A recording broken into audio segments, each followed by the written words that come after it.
хөдөлмөрийн зах зээл дээр бол маш их одоо хөдөлгөөн байгаа. За өөрөөр хэлэх юм бол хөдөлмөрийн зах зээл дээр хомсдол бол үргэлжилсэн хэвээр байгаа. За дээрэс нь ур чадварын хомсдол гэж бас нэг асуудал сүүлийн үед ярих тулсан. Тэгэхээр одоо хамгийн түрүүнд шийдэх ёстой ямар асуудал байна гэж та харж байна? За хөдөлмөрийн зах зээлийн хомсдол бол хоёр үндсэн шалтгаантай гэж яригдж байгаа. Энэ бол айхтар тийм шинэлэг тийм сонин зүйл биш. Нэг нь бол цалин хөлсний хэмжээ. За цалин хөлс макро түвшингээс шалтгаалдаг болохоор эдийн засгийн нөхцөл байдлаас их шууд хамаардаг. Хоёр дахь нь бол ур чадварын асуудал. Ур чадвар гэхэлэр бүтээмжтэй холбоотой байж байгаа. Манай улс болохоор их сонин хоёр юм төрлийн онцлог хөдөлмөрийн зах зээл нь хоёр төрлийн онцлог бэрхшээлтэй. Нэг талд болохоор зэрэг баахан ажилтгүй хүмүүс байгаад байдаг. Тэгээ одоо 100,000 шахам ингээ ажилгүй. Тэгтээ ажил их хүсэлтэй хүмүүс байгаад байдаг. Нөгөө талд болохоор зэрэг ажилгүйд л ихтнэ гэдэг чи юу одоо сигналж байгаа юм бэ гэхэлэр зэрэг ажил бага байна гэсэн үг шүү дээ.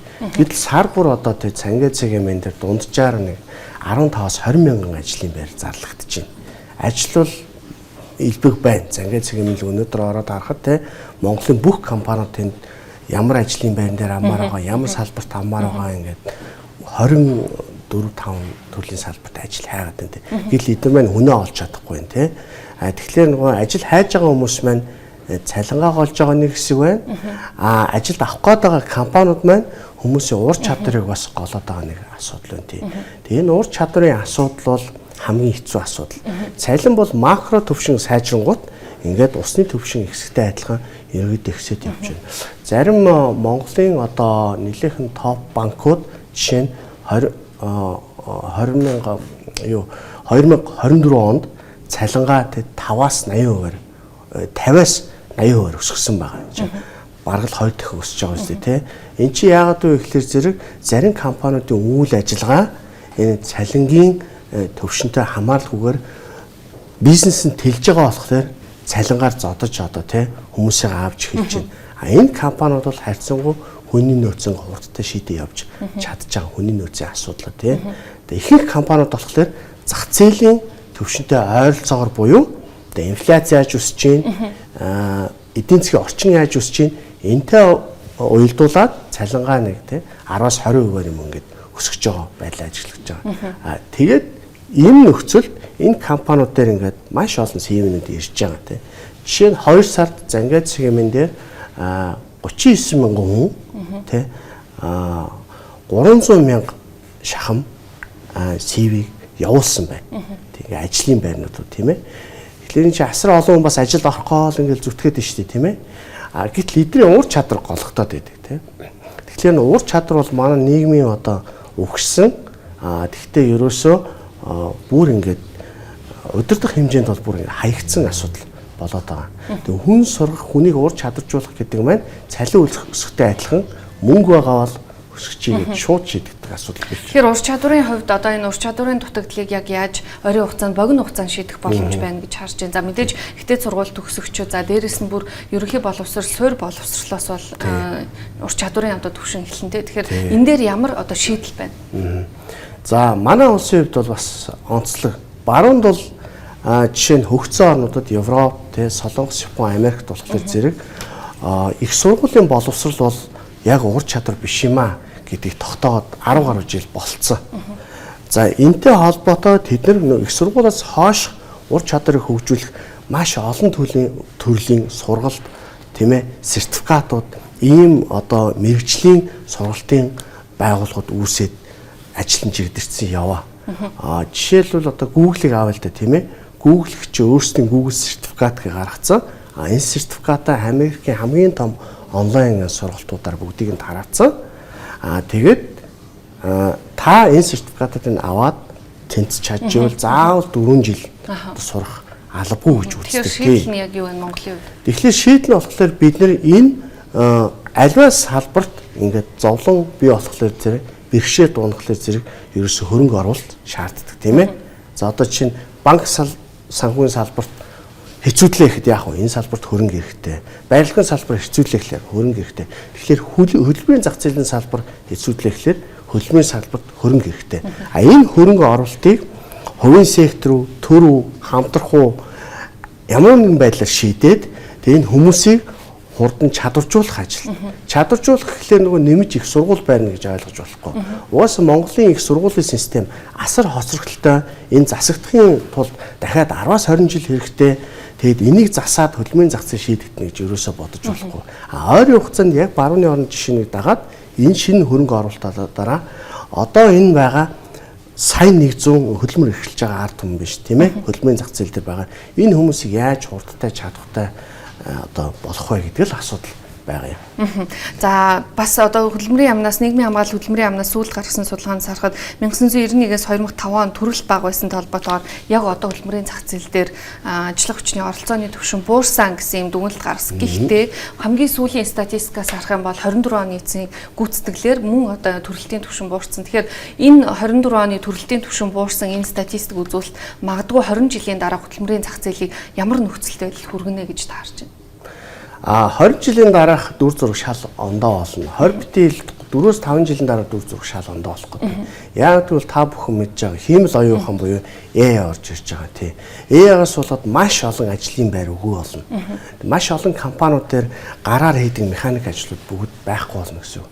Хамгийн наад зах нь түгээлтийн жолооч гэж байгаа тий. Тэгээ эдгээр чинь ингээ багасаад эхэлнэ. Машинд өөрөө өдөртөө явчихна тий.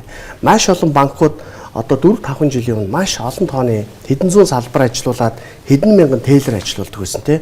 Одоо тейлерүүд бүгд багассан. Дандаа ATM-ээр хийдэг болсон. Банкны хүүлгэний 95-аас дээш хувийг ATM-ээр хийдэг болсон. Тэгээ хүн байхаа болчихж байгаа юм тий.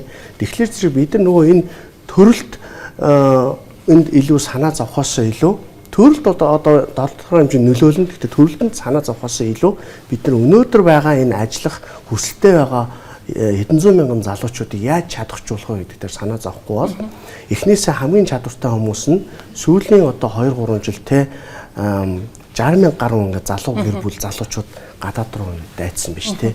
Тэгэхээр манай хөдөлмөрийн зах зээл залуучууд гадаад руу дайжаад байна. Үлдэж байгаа хэсэг нь чадваргүй байна тий. Тэгэд энэ чадварыг шийдэхин тулд хөрөнгө оруулалт ерөөсөө байхгүй. Улсын хэмжээрээр бид нэр яадаг вэ гэхээр зэрэг нүүрс зөөвөл бүх асуудал шийдэгдэнэ гэдэг ганцхан юм менталити буюу ийм ойлголттой тий. Нүүрс эцшин зөөгөөд энэ хүн амын чинь ур чадвар ухаан ингээд хөгжихгүй бол манай хөдөлмөрийн зах зээл одоо ингээд шийдэгдэхгүй ийм аюул үүсэж байгаа. Тэгэхээр зэрэг нөгөө ур чадвар боловсралтай хөрөнгө оруулна гэхлээр нэг ард түмний гэгээрэл соёорлох тий ингээд соён гэгэрүүлэх ийм асуудлыг та хольж утгаад байдаг.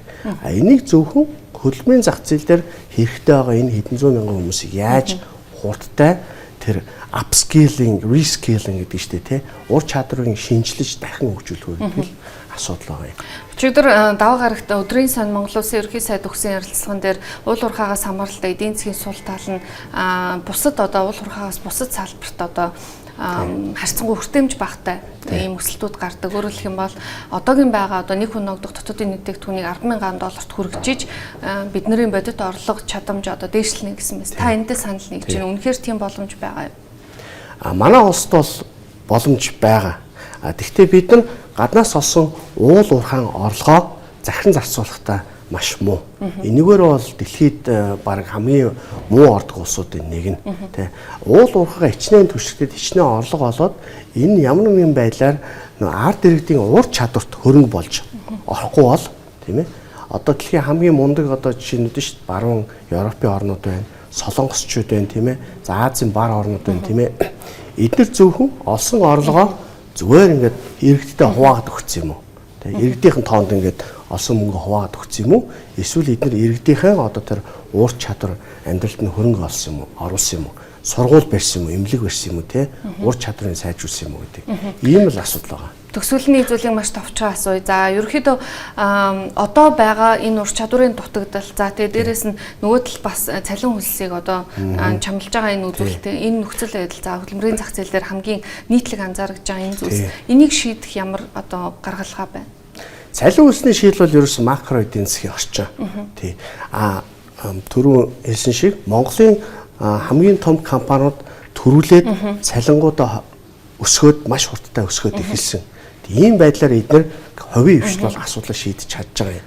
Ихэнх нь болохоор зэрэг макро эдийн засгийн орчин хүлээгээд энийг сайжрахыг хүлээгээ суучна. Ур чадвар дээр бол төр хувийн хвшил хамтраад энэ ур чадварыг сайжруулах тал дээр хөрөнгө оруулж иргэдтэй компанийн хувьд ч гэсэн, төрийн хувьд ч гэсэн тийм ээ. Одоо жишээ нь ингээд хөлбөмбөгийн зах зээлийг сайжруулахын тулд зүгээр л хүнд за чи ингээд мөнгө өгч чинь тий. За ямар нөгөө уурхай хиншиг буйны ямар ингээд тараалт гэл ингээл тий. Ингэж бэлэн мөнгө өгөхөө оронд жишээ нь ингээд иргэдээ сургалтанд хамрагдвал ур чадвараа дээшлүүлвэл бас ингэж шагнаж болно гэдэг юм уу тий. Хүнийг ур чадварлуулах тийм салбарлуул хөрөнгө оруулах хэрэгтэй гэж харж байна. Энтэй холбоотойгоор салбарын одоо ажиллах хүчний шилжилт анзаарч байна уу? Жишээ нь одоо харьцангуй өндөр одоо үнэлгээтэй салбар руу шилжих гэдэг юм. Тийм хамгийн онцгой ажиглаж байгаа салбар бол мэдээлэл технологи IT-ийн салбар байна. Монгол улсын хувьд бол уламжлалт нөгөө эдийн засгийг авч явдаг 3 салбар байдаг. За 4 салбар юм байна. За уул уурхаагаас олсон мөнгөөр бид нар барилга барьдаг, банк бус санхүү ажилуулдаг тийм ээ. Тэгээд үйлчлэгээний ерөнхий том зах зээл байгаа. Тэгээд энэ хэд маань уламжлалт байж ирсэн бол одоо сүүлийн хэдэн жилд бол IT-ийн салбар дэлхийд дахин хамгийн өндөр цалинтай. Энтэй холбоотой Монголын компаниудад бас хамгийн өндөр цалинтай ажлууд нь IT-ийн ажлууд болж ирж байгаа. Яагаад гэвэл ажлынхаа хэрэгцээс хамаарат бас дэлхийд дээр нь ховордоод ирсэн.